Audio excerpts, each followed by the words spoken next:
सुप्रभात बच्चों। आज हम आपकी हिंदी की पाठ्य पुस्तक वसुंधरा का पाठ 6 जिसका शीर्षक परीक्षा है करने जा रहे हैं। यह एक कहानी है। इस कहानी का उद्देश्य परोपकार का भाव जागृत करना, समाज सेवा के लिए प्रेरित करना और जन कल्याण के कार्य के लिए प्रेरणा देना तथा आडंबर के प्रति सचेत रहना बताया गया है। इस कहानी में देवगढ़ के दीवान सरदार सुजान सिंह जब महाराज की सेवा करते करते बूढ़े होने लगे तो उन्होंने सोचा कि अब जीवन का शेष समय भगवत भजन में लगाया जाए। उन्होंने महाराज से विनती करते हुए कहा, महाराज, दास ने 40 वर्ष तक आपका नमक खाते हुए आपकी सेवा की है। अब मेरी उम्र ढलती जा रही है। राजकाज संभालने की शक्ति मुझ में अब नहीं रही। कहीं भी भूल चूक हो गई तो सारी बेदाग सेवा व्यर्थ हो जाएगी। राजा साहब दीवान साहब का बहुत आदर करते थे। वे उनकी सलाह के बिना कोई भी फैसला नहीं करते थे। उन्होंने बहुत कोशिश की कि सरदार सुजान सिंह अपना फैसला बदल दे, किंतु जब वे न माने तो हार कर उनकी प्रार्थना स्वीकार कर ली। साथ ही यह शर्त लगा दी कि रियासत के लिए नया दीवान उनको ही ढूंढना पड़ेगा। दूसरे ही दिन देश के प्रसिद्ध समाचार पत्रों में यह विज्ञापन छपा, देवगढ़ रियासत के लिए एक विशेष योग्य दीवान की जरूरत है। जो सज्जन अपने आप को इसके उपयुक्त समझे वे वर्तमान दीवान सरदार सुजान सिंह की सेवा में उपस्थित हो। उम्मीदवार योग्य व हष्ट पुष्ट हो, ग्रेजुएट होना आवश्यक नहीं है। उम्मीदवारों के रहन सहन एवं योग्यता को देखकर फैसला किया जाएगा। उन्हें 1 महीने तक रियासत में रहना पड़ेगा। विद्या को कम परंतु कर्तव्य व आचार विचार को अधिक महत्व दिया जाएगा। जो इस परीक्षा में सफल होंगे उन्हें ही यह उच्च पद प्राप्त होगा। देवगढ़ में विभिन्न प्रांतों के व्यक्ति आने लगे। पंडितों और मौलवियों को भी अपना भाग्य आजमाने का अवसर मिला। सरदार सुजान सिंह ने सभी उम्मीदवारों के लिए यथोचित प्रबंध कर दिए थे। प्रत्येक व्यक्ति अपने आप को अपनी योग्यता के अनुरूप अच्छे से अच्छे रूप में दिखाने की कोशिश करता।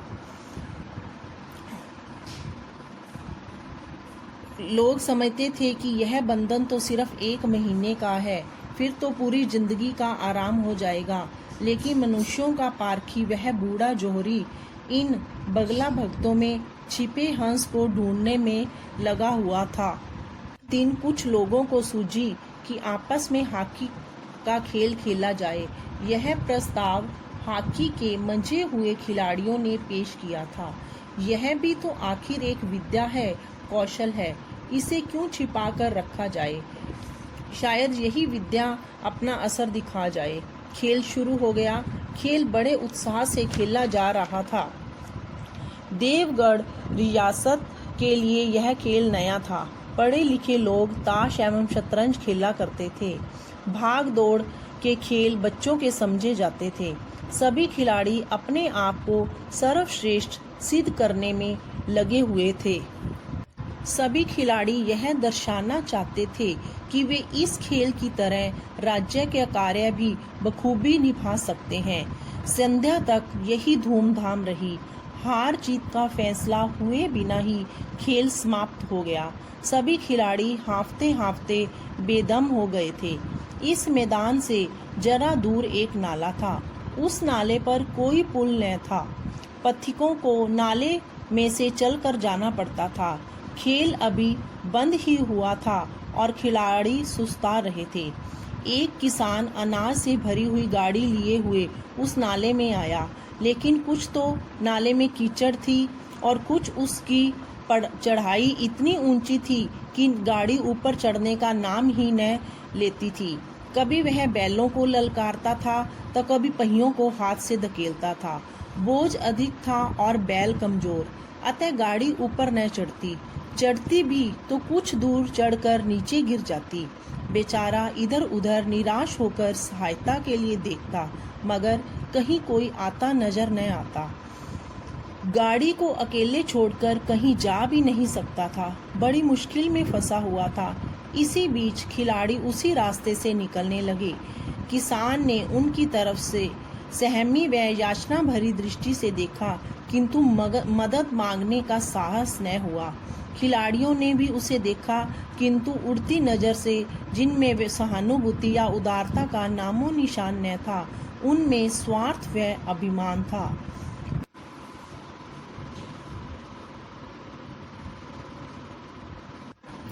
उन खिलाड़ियों में एक ऐसा भी मनुष्य था जिसके हृदय में दया थी। हॉकी खेलते हुए उसके पैर में चोट लग गई थी, इसलिए लंगड़ाता हुआ धीरे धीरे चल रहा था। अचानक उसकी निगाह गाड़ी पर पड़ी।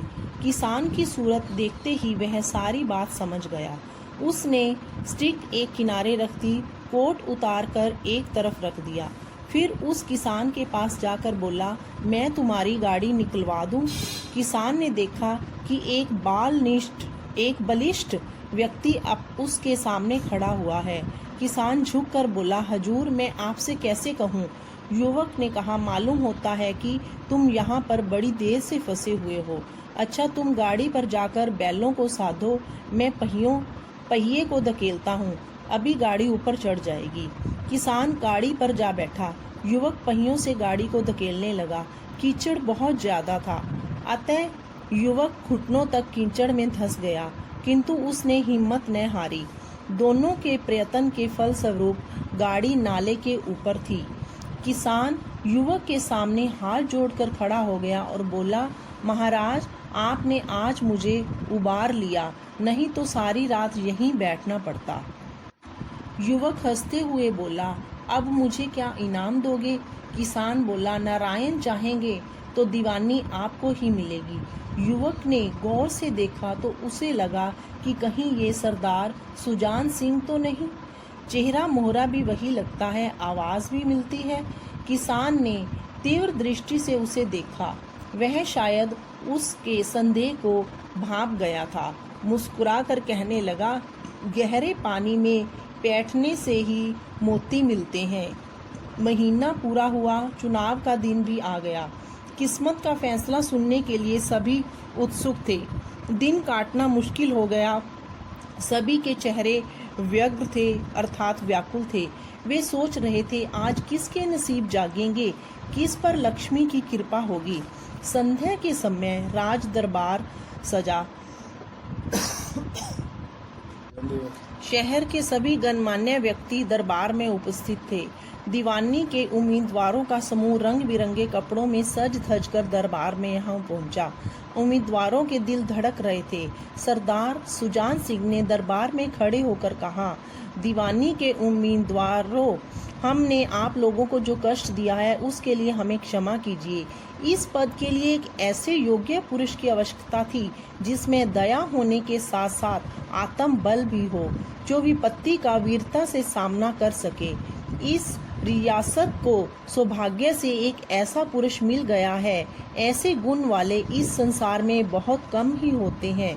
मैं इस रियासत को पंडित जानकी नाथ जैसा दीवान पाने पर बधाई देता हूँ। रियासत के कर्मचारियों व उम्मीदवारों ने एक साथ जानकी नाथ की तरफ देखा, किंतु एक और उम्मीदवारों की नजरों में आदर था तो दूसरी ओर ईर्ष्या।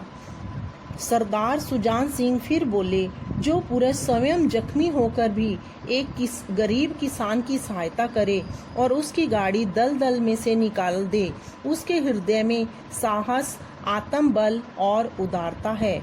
ऐसा आदमी कभी गरीबों को न सताएगा, दूसरों की भलाई के लिए कार्य करेगा। सुप्रभात बच्चों।